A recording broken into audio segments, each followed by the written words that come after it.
আজকে আমি দেখাবো তিন ফল।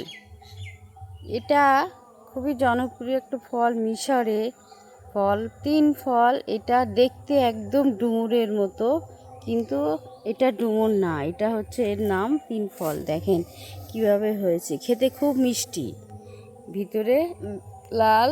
আর দেখেন পাখিতে খেয়ে নেয় বলে আমি এটা বেঁধে রেখেছি। এগুলো সব এই যে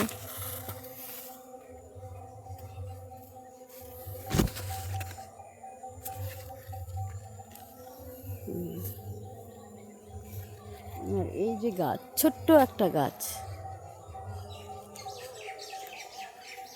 এটা অনলাইন থেকে আনা।